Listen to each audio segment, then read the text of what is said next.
કોઈ પણ જાતની ઈચ્છા ન રહે એવું મને વરદાન આપો. આ પ્રમાણે જ્યાં ભગવાનને સાંભળ્યા,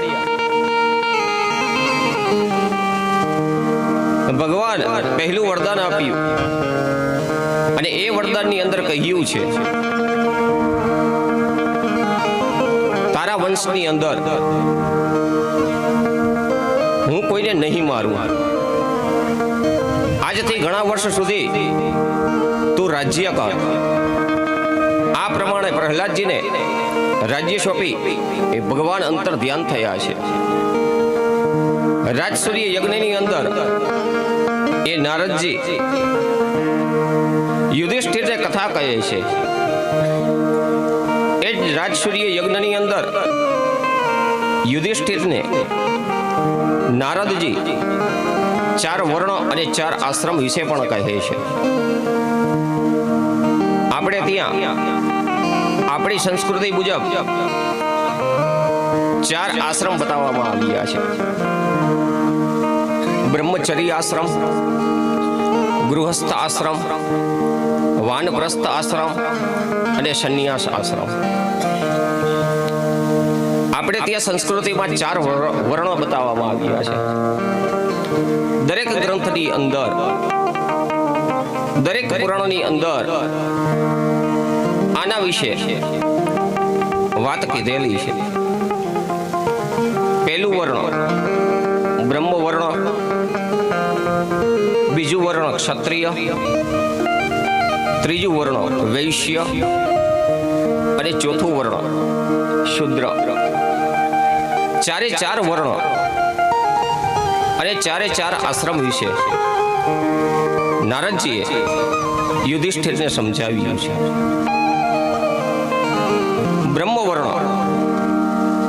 બ્રહ્મવર્ણ કહેતા બ્રાહ્મણ વર્ણ, જે બ્રહ્મને જાણનારા છે, જે ખુદ બ્રાહ્મણોના મુખમાંથી ઉત્પન્ન થયેલા છે, જે ભગવાનના શરીરમાંથી ઉત્પન્ન થાય છે. અત્યારે સમાજની અંદર જોવા જઈએ તો જાતિવાદ ચાલે છે, એ બહુ ફેલાયેલો છે. આપણે તે વિષયની અંદર નથી જવું, પણ આ કથાની અંદર આ પ્રકરણમાં આવ્યું છે એટલે એની વાત કહેવાની ઈચ્છા થાય કે ભગવાનના શરીરની અંદરથી એ ભગવાનના 4 અંગોની ઉત્પત્તિ થઈ છે. બ્રાહ્મણ જે છે એ ભગવાનના કયા અંગમાંથી ઉત્પન્ન થયો છે? તો શુક્લ યજુર્વેદના એ પુરુષોત્તમના એ મંત્રની અંદરથી, અને એ મંત્રની અંદર આવે છે કે બ્રાહ્મણસ્ય મુખમાશિના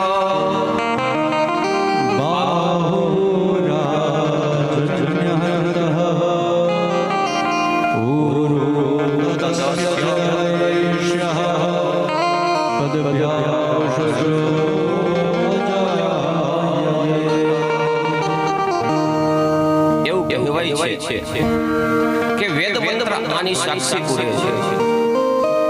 બ્રાહ્મણ વર્ણો છે, બ્રાહ્મણ ભગવાનના મસ્તક એટલે કે મુખની અંદરથી પ્રગટ થયા છે. એટલા માટે જ્યારે પિતૃપક્ષની અંદર, પિતૃમાસની અંદર 16 શ્રાદ્ધ, 16 શ્રાદ્ધની અંદર અન્ય કોઈ જ્ઞાતિને જમવાનું ન કહે અને બ્રાહ્મણોને જ આપણે જમવા માટે કહીએ છીએ. શ્રીમદ ભાગવત એનો પુરાવો આપે છે કે જ્યારે તમે તમારા પિતૃની પાછળ બ્રાહ્મણોને જમાડો, જે દિવસે બ્રાહ્મણ તમારા આંગણે પિતૃપક્ષના મંથની અંદર એ તિથિના દિવસે જમવા આવે, તે દિવસે તમારા પિતૃ દ્વાર ઉપર ઊભા હોય છે. બ્રાહ્મણ આવે, તમારા પિતૃ બ્રાહ્મણના ઉદરની અંદર બેસે છે અને તમે જે જમાડો છો એ તમારા પિતૃ જમે છે. એટલા માટે સૌ પ્રથમ બ્રાહ્મણ છે એ પૂજનીય અને વંદનીય છે. શાસ્ત્રમાં તો ત્યાં સુધી કીધેલું છે કે બ્રાહ્મણની કોઈ દિવસ ટીકા ન કરવી. ટીકા કરવાની તો બહુ દૂરની વાત છે. ગુરુ, સાધુ, સંત અને બ્રાહ્મણો સામે બૂટ ચપ્પલ પહેરીને જઈએ તો એક જાતનું પાપ જ છે. બ્રાહ્મણ આંગણે આવે તો કોઈ દિવસ એમનો તિરસ્કાર ન કરવો. જો ભૂલથી પણ એકવાર તિરસ્કાર થઈ જશે તો 21 જન્મ સુધી બ્રહ્મ હત્યા સમાન પાપ લાગશે. તો 84 લાખ યોનિની અંદરથી ફરતા 21 જન્મ સુધી બ્રહ્મ હત્યાનું પાપ લેવું પડશે. કે દરેક જન્મની અંદર એ જ બ્રાહ્મણના પગ નીચે તમારે કચરાઈ અને મોક્ષની પ્રાપ્તિ કરવી પડશે. તો બ્રાહ્મણ છે એ ભગવાનના મુખની અંદરથી પ્રગટ્યા છે. ક્ષત્રિય વર્ણ છે એ ભગવાનના બાહુ એટલે હાથ, એ બાહુમાંથી ઉત્પન્ન થયા છે. ચારે ચાર વર્ણોની ઉત્પત્તિ બતાવી, ચારે ચાર વર્ણોના કાર્ય પણ બતાવ્યા છે. બ્રાહ્મણનું કાર્ય શું? તો કહે છે કે યજ્ઞ કરવો અને યજ્ઞ કરાવવો. બ્રાહ્મણ ખાલી યજ્ઞ કરાવે અને યજ્ઞ કરાવવા જાય તો એને દક્ષિણા લે. એટલું જ નહીં, બ્રાહ્મણનું કર્તવ્ય એ પણ છે કે એને ઘરે પણ યજ્ઞ કરવો જોઈએ. કારણ કે આપણે ત્યાં એવું કહેવાય છે કે કૂવામાં હોય તો અવેળામાં આવે, પણ કલિકાલની અંદર કૂવા વયા ગયા, સિટીમાં આવી ગયા, કૂવા નથી એટલે અવેળા નથી. તો કલિકાલમાં કહેવામાં આવ્યું છે કે ટાંકામાં હોય તો નળમાં આવે. જો ટાંકો જ ન હોય તો એ નળ શું કામનો? એટલે બ્રાહ્મણ જો યજ્ઞાદિ ન કરે, બ્રાહ્મણ જો સંધ્યા વંદન ન કરે, ગાયત્રીના જાપ ન કરે, તો બ્રાહ્મણ પાસે જે છે એ તપ ના રહે. પછી જો યજમાન આશીર્વાદ માગે તો બ્રાહ્મણ આશીર્વાદ આપે, એ આશીર્વાદ ખોખરા હોય છે. એ આશીર્વાદ કોઈ દિવસ યજમાનને લાગતા નથી. આગળ બેઠેલા બહેનોને એક વિનંતી, વાતો ઓછી કરો. તમારા બધાનો અવાજ આ માઇક સુધી પહોંચે છે. કથાની અંદર બનેલા તરંગો છે એનું વિધ્વંસ થાય છે. તો શાંતિપૂર્વક ભગવાનની કથા સાંભળો. વાત કરવી હોય તો મંડપની બહાર જઈને થોડી વાર વાત કરી લઈએ. ભગવાન આવી નહીં છે, એ ક્યાંય જવાના નથી. બ્રાહ્મણોએ પોતાનું બ્રહ્મત્વ ટકાવવા માટે એ બ્રાહ્મણના જે કર્તવ્ય છે એનું આચરણ કરવાનું છે. એ જ મુજબ દરેક વર્ણોએ આચરણ કરવાના હોય છે. ક્ષત્રિય છે, ક્ષત્રિયનું આચરણ શું? તો કહ્યું છે ગાય બ્રાહ્મણ પ્રતિપાળ, ધર્મની રક્ષા કરવી, પૃથ્વીની રક્ષા કરવી. એટલા માટે જ કહેવામાં આવ્યું છે કે ક્ષત્રિય છે એ ગૌ બ્રાહ્મણ પ્રતિપાલ, એ ગાય અને બ્રાહ્મણના પ્રતિપાલ છે. ક્ષત્રિય કેવા છે? તો ક્ષત્રિયના આંગણાની અંદર એક મૃગલું, એક તેતર કે એક બ્રાહ્મણનો દીકરો કોઈ પણ અધર્મનું કાર્ય કરીને એના ઘરના, એના દરવાજા, એના ડેલીની અંદર પહોંચી જાય તોય ક્ષત્રિયનો દીકરો છે એ એના આડો ઉભો રહી જાય. એટલા માટે બ્રાહ્મણ પછીનું બીજું વર્ણ બતાવ્યું છે ક્ષત્રિય વર્ણ. ત્યારબાદનું ત્રીજું વર્ણ બતાવ્યું છે તો વૈશ્ય વર્ણ. શું આચરણ કરવાનું હોય તો કહે છે કે વૈશ્ય વર્ણો છે એ ભગવાનના સાથળમાંથી ઉત્પન્ન થયા છે અને એનું કાર્ય તો કહે છે કે વેપાર કરવો, ખેતી કરવી અને ગાયોને ચરાવવી, પશુપાલનનું ધ્યાન રાખવું, આ વૈશ્ય વર્ણનું કામ છે. ત્યાર પછી આવે છે તો શૂદ્ર વર્ણ.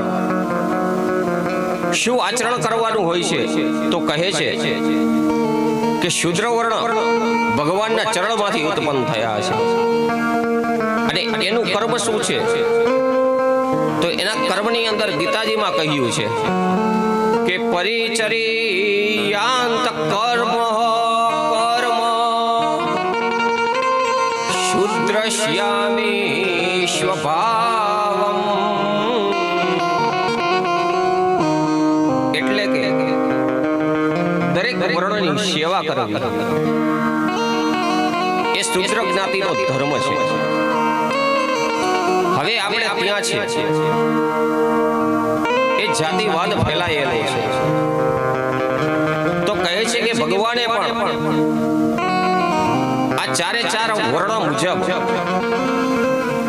જીવન જીવવું પડ્યું છે અને ભગવાન પણ આ મુજબ જીવન જીવી ગયા છે.